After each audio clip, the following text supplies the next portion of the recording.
You stand at the edge of a fractured mirror, shards of glass, reflecting countless versions of yourself, each one whispering a different accusation. A single shard floats before you, suspended in the air, its razor edge glinting like a predator's tooth. You feel the weight of its gaze, though it shows nothing but your own face. You realize that when a narcissist sees you as weak, they'll betray you with the precision of that blade carving away at your sense of self. Pause now. Take a deep breath. Write down the first word that comes to mind. The air vibrates with a question so simple it freezes your blood. What if your greatest enemy was the image you once trusted? Shadows coil in the corners of your mind, beckoning you toward shadow work. You sense the promise of existential freedom in freeing yourself from this spectre, but also the terror of inner transformation that awaits. A distant thunder rolls beneath your ribs, as though your heart itself is rebelling against deception. You see a candle flame dance on the edge of the mirror, its light flickering between illumination and oblivion. In that blink you glimpse the paradox: the very light that reveals can also betray. You've spent lifetimes hiding behind personas, perfect masks polished to reflect admiration, yet none were strong enough to withstand the narcissist's gaze. Jung argued that every persona is a fragile facade, a mask forged from collective expectation. And Nietzsche warned that truth isn't born from comfort, but from the abyss. Now you feel the abyss yawning beneath your feet. You shiver as the mirror's surface ripples like water disturbed by a falling stone. What if the stone was you? What if the betrayal you fear is not from an external tyrant, but from the fractured fragments of your own self? The mirror, an agent of revelation, begs you, will you shatter it or allow it to shatter you? In this hush, you confront the great question: can you reclaim the light without becoming its own prisoner? The shards clink, a metallic hymn to your hidden doubts, each piece a question you've buried. You feel the pull of inner transformation, the raw, unsettling fire that consumes old patterns and forges new steel. And yet you crave existential freedom, the liberation from the narcissist's snare, the liberation from every false self you've worn. But freedom demands a descent, a dive into shadow work. You know there's no turning back once you start. The mirror's shards hover suspended in a gallery of whispered judgments. You wonder, how deep does the narcissist's betrayal run, if even your reflection conspires against you? Answer me this: when the predator sees you as weak, will you flee from the shards, or use them to cut a path toward truth? You feel the pull of history as a river carving canyons into your consciousness, each twist a layer of inherited wounds, each turn a testament to collective trauma. You stand at the banks of this river, where the surface shimmers with ancestral echoes. Beneath you sense the silent current of narcissistic patterns flowing through time, carrying stories of power and fragility that have shaped your life long before you drew your first breath. You grew up in an era that lionized the self, where social history marched to the beat of "look at me" trumpets. From social media's endless scroll to the self-help mantras plastered on every billboard, you've been steeped in the doctrine of self-obsession.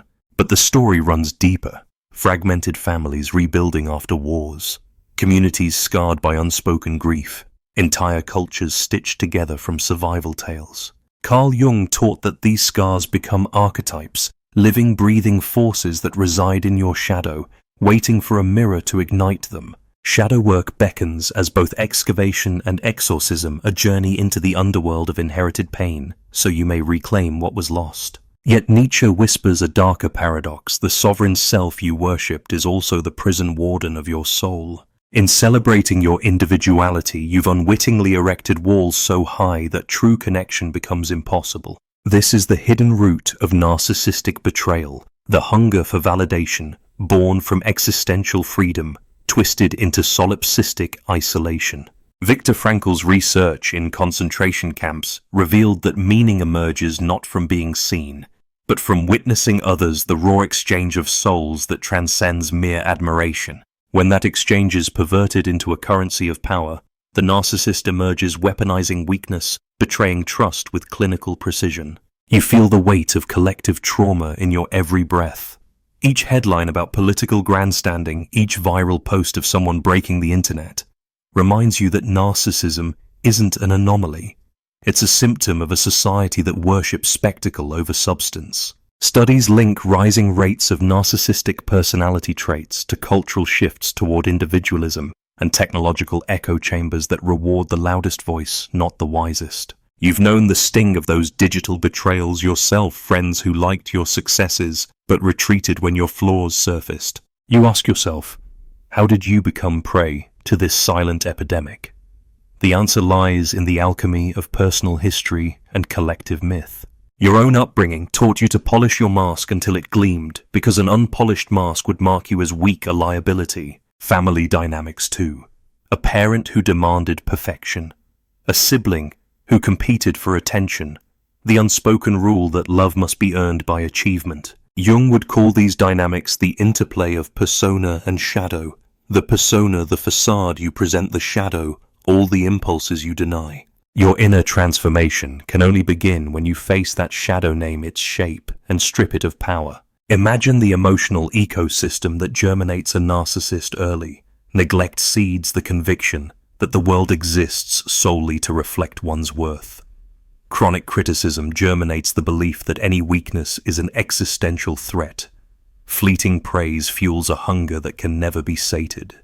You see these patterns in your own behavior moments when you clamored for approval, reframed your story to win sympathy, or silenced doubts to maintain the narrative of invincibility. The invisible force of collective trauma shaped your defenses, but it also blinded you to your own shadows. Shadow work demands that you dismantle these defenses brick by brick to recover the raw, unfiltered self beneath. And yet you crave existential freedom, the unshackling from inherited lies, the liberation from every conditioned response. You yearn for inner transformation that transcends the narcissist's betrayals, forging a self so authentic that no mirror can deceive you. But that freedom demands courage. The courage to dive into the murky waters of your psyche, to confront the betrayal woven into your neural pathways, and to rewrite the script passed down through generations. You might wonder, is this path of inner alchemy merely another echo of self-obsession? Or does it truly lead to connection beyond the persona? Viktor Frankl's testament reminds you that meaning springs from the tension between what you are and what you should become in service to others. This service cannot be feigned. It arises from a soul unafraid to reveal its scars. Nietzsche's abyss stares back at you, daring you to leap into the void where genuine selfhood awaits. Studies in developmental psychology reveal that childhood resilience grows not from the absence of adversity, but from the depth of processing trauma. When you engage in shadow work, you excavate the roots of betrayal, both external and internal, transforming wounds into wisdom. Each layer of insight brings you closer to existential freedom. Each moment of honesty propels your inner transformation. Feel the paradox tighten around your heart. The same culture that breeds narcissism also offers the tools to dismantle it. You hold the key in your trembling hands, the decision to subject your mask to the mirror's scrutiny. You might flinch at the blade's edge, but without that cut, no new life can emerge from the fractured reflection. You now sense that this invisible force has shaped your entire life, the betrayals you've endured, the masks you've worn, the disquiet that lingers when praise fades. Jung believed the path to individuation, true selfhood, demands a rendezvous with the shadow. Nietzsche insisted that authenticity springs from embracing life's contradictions. Frankl testified that freedom lies in discovering meaning through suffering. So you stand at the threshold of profound change where history, psychology, and philosophy converge. Beyond this threshold lies a crucible where your false selves are incinerated, leaving only the ember of an authentic self. You know the journey will scorch you, but also that from ashes a stronger self will rise. And as you step forward, you realize that understanding the roots of narcissistic betrayal is not enough. You must use that understanding to fuel your inner transformation. Only then can you harness the fragments of your past into a mosaic of resilience and compassion. You remember the afternoon when you found a torn photograph tucked behind a dusty book, your reflection beside theirs, smiles frozen in time. Yet years later you realize the warmth of that moment was a mirage. The narcissist in your life used that image as proof of loyalty, then discarded you when your flaws cracked the illusion. You carry that betrayal in your bones. You wake with a tightness in your chest, your pulse a metronome of anxiety, wondering which version of yourself they'll target today. You laugh too loud at a joke, and they'll turn it into mockery. You celebrate a win, and they'll deflate your joy, as if it were nothing more than air in a balloon they're eager to pop. In every interaction, you feel the poison of their contempt. It seeps into your relationships, warping your ability to trust. Studies confirm that living with a narcissist elevates cortisol levels, erodes immune response, and even rewires neural pathways responsible for empathy. Your body fights a war it never volunteered for. Your mind spins in circles of self-doubt because no matter how fiercely you assert your worth, their gaze reduces you to weakness. You remember the ache of their last words, "You're too sensitive." You replay them like a cursed mantra, as though sensitivity itself were a crime. You wonder if the fault lies in your capacity for feeling the very trait that makes you human. Viktor Frankl taught that suffering when embraced can lead to discovery of meaning. But your suffering has been hijacked, transformed into ammunition aimed at your heart. You long for existential freedom yet feel imprisoned by your own emotional architecture. One night you dream of mirrors raining from the sky. You stand beneath the storm reaching up as shards slice through clouds of doubt. When you catch a shard, you glimpse their face contorted in triumph, hungry for your surrender. You wake drenched in sweat, heart pounding with betrayal's echo. Their tactics are insidious gaslighting that twists reality until you can't trust your own thoughts.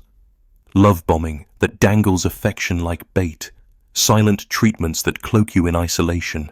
Each move is calculated, designed to fracture your identity.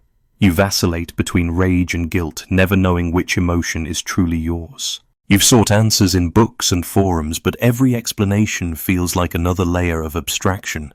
You crave practical understanding, an emotional map that guides you out of this labyrinth.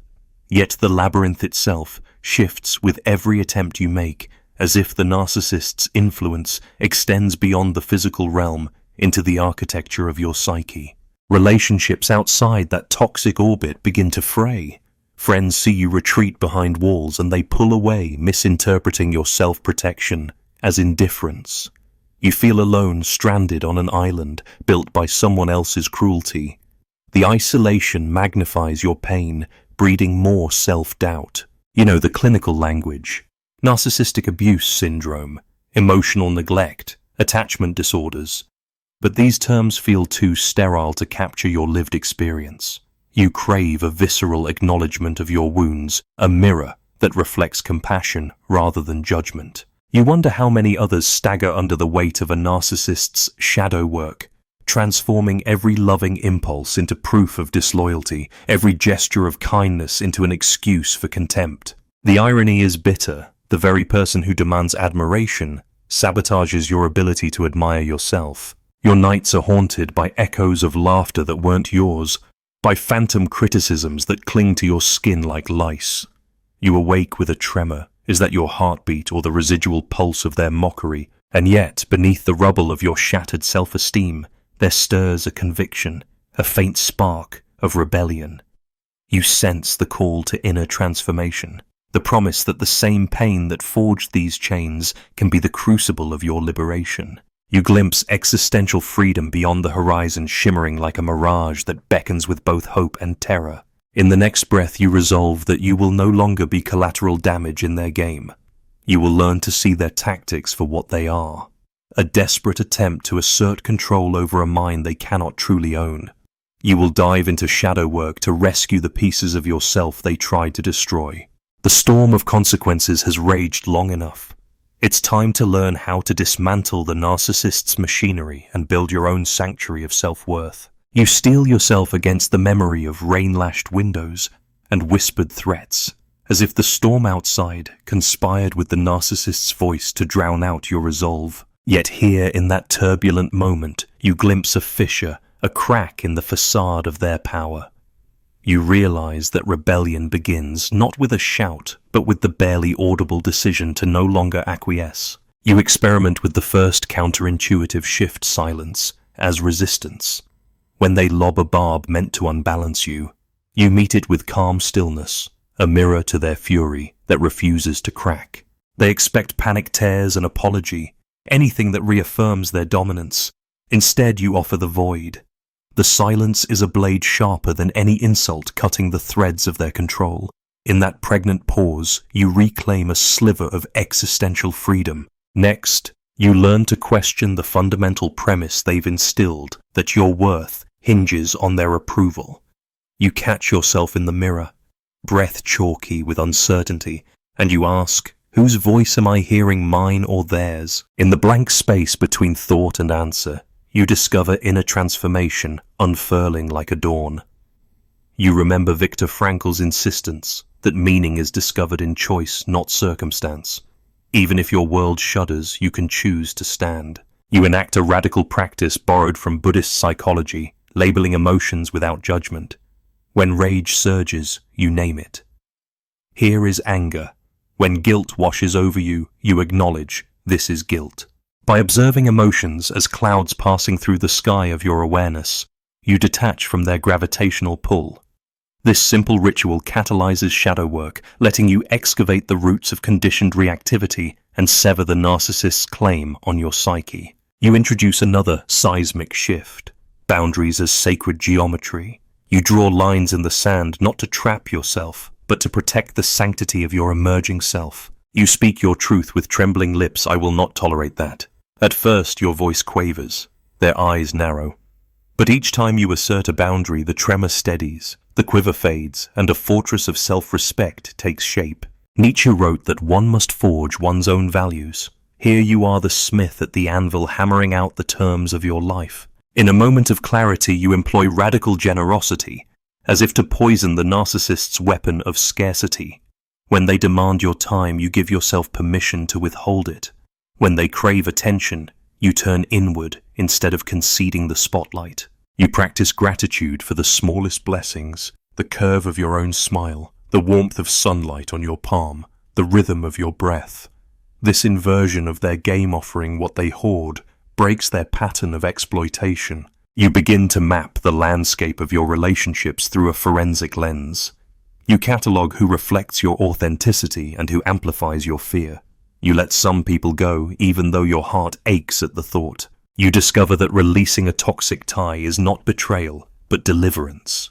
Each severed bond is a knot undone from the tapestry of your soul, granting space for healthier threads to weave in. You cultivate a daily ritual of witnessing your own growth, journaling the chasms you've crossed, the masks you've discarded, the lies you've unraveled. You write to the person you were a week ago, forgiving them for their unwitting collusion in their own oppression. You write to the person you're becoming, pledging allegiance to their quest for inner transformation. These missives are clandestine ceremonies of self-reclamation, each word an incantation that banishes doubt. Then comes the ultimate rebellion: compassion for the narcissist. You realize that beneath their tyranny lies a wounded child, a hollow echo of ancestral trauma. In an act that feels almost heretical, you send a silent blessing to the part of them that never felt safe. This paradoxical mercy fractures their power more thoroughly than anger ever could. It frees you from the bitterness that would otherwise keep you chained. You practice existential freedom, not as an abstraction, but as a lived posture, a steady gaze into the abyss of possibility, unblinking, unbowed. You claim your right to feel fear, anger, love all, without apology. Each emotion becomes a facet of your humanity, none elevated above the others. In this integrated wholeness, the narcissist's betrayal loses its potency, for betrayal can only wound a splintered self. As you stand on the other side of these radical shifts, you glimpse the silhouette of a new identity. It's not defined by their deeds, but by your responses. It's not dependent on external validation, but forged in the crucible of your choices. You feel the calm strength of a river that has carved its own course, unyielding, patient, unstoppable. You have unlocked a new level of inner transformation that no mirror can distort. You realize that rebellion is not a one-time event, but a lifelong practice. Each sunrise is an invitation to reaffirm your boundaries, to witness your emotions, to extend compassion, to choose freedom. The narcissist's influence may linger like a scent, but it no longer defines your fragrance. And in that reclamation, you taste a freedom so profound it defies description. Existential freedom, incarnate, pulsing through your veins like electric fire. A quiet dawn unfolds inside you, as if the sky itself has taken residence in your chest. You stand before a vast plain of glass shards, remnants of every betrayal, every mask, every fractured promise. This field stretches to the horizon, where the first light of your awareness glints like a promise. Each shard lies silent, yet each holds a reflection, your fear, your fury, your longing and your luminous potential. In this silent expanse, you confront the ultimate truth. The narcissist's power was never in their betrayals, but in your belief that you were powerless. You believed their contempt could carve you into nothing, but here you realize that you are the sculptor of your own destiny. The shards, once instruments of pain, become facets of a crystalline palace, each edge tempered in your fire of inner transformation. You breathe in the enormity of what you've achieved. Shadow work was your descent into darkness. Now you witness how that darkness has been transmuted into light. Each fragment of your psyche you reclaimed has become a prism refracting the full spectrum of your being. You experience existential freedom, not as an abstract ideal, but as a tangible pulse in your veins, a steady drumbeat that synchronizes with the rhythm of your truth. This palace of glass stands as a paradox, fragile yet unbreakable. If a storm of external forces collides with it, the shards would cascade, but you have learned to reshape what falls to gather each piece and remold it into new towers of resilience. Nietzsche's abyss no longer terrifies you. You know that when you gaze into it, it gazes back, and in that mutual acknowledgement lies communion with the unvarnished self. Carl Jung's wisdom resonates here. Individuation is not an achievement, but a lifelong pilgrimage. You will never arrive. You will forever walk between shadows and light, yet each step forward deepens your sovereignty over your mind. You no longer recoil from betrayal's sting because you understand it as an invitation to grow. The narcissist's final betrayal, once feared as ultimate ruin, now feels like the spark that ignited your awakening. You remember Viktor Frankl's teaching, between stimulus and response, there is a space. In that space lies our freedom and power to choose our response. That space has widened into an ocean within you. You can choose empathy over fury boundaries, over capitulation, creation, over destruction. You recognize that existential freedom emerges not from erasing constraints, but from rising above them with conscious will. In this plenitude of insight, you glimpse the grand tapestry of life's paradoxes. Each human heart carries the capacity for light and shadow creation and betrayal, love and cruelty. You honor the tension between these forces, no longer denying your own shadow, but integrating it as fuel for compassion. The narcissist remains a mirror that reflects the extremities of human possibility, yet you are no longer trapped in their reflection. You envision a future where your encounters with narcissists become opportunities to practice your sovereignty. When you sense the scent of manipulation, you ground yourself in your values. When charm masks cruelty, you see through the illusion with surgical clarity. You navigate social currents with the compass of your integrity, each decision a testament to the power of inner transformation. But the ultimate truth is more intimate. The palace of glass exists within, and only you hold its keys. No external gaze can shatter it now. Your identity is not a fragile persona, but an unbreakable crucible refined through shadow work. In this sanctuary, every emotion, rage, grief, joy, finds its rightful place. None dominate, none diminish. Each contributes to the harmonic symphony of your being. You realize that betrayal's sting taught you empathy for others' wounds. Your scars, once a source of shame, now weave a tapestry of shared humanity. You feel the swell of compassion for those still lost in the narcissist's labyrinth, and you commit to guiding them with your story, an emissary of reframed truth. A breeze stirs the glass shards under your feet, and the shards hum with possibility. In their crystalline voices, you hear an echo. You are whole, you are powerful, and you are free. The mirror's lies have dissolved. Your reflection now radiates authenticity. Yet even here, you know the path continues. The horizon of growth recedes as you approach it, inviting you onward. The final paradox settles in your bones. Freedom is not a destination, but a state of being that must be reclaimed with every heartbeat. You lift your gaze to the infinite sky, its colors unfurling in silent crescendo, and there you pose a question that will echo through the halls of your emerging self, when every shard of betrayal has been transmuted into a prism of truth. What new facets of yourself will you discover next? And so, your journey begins again.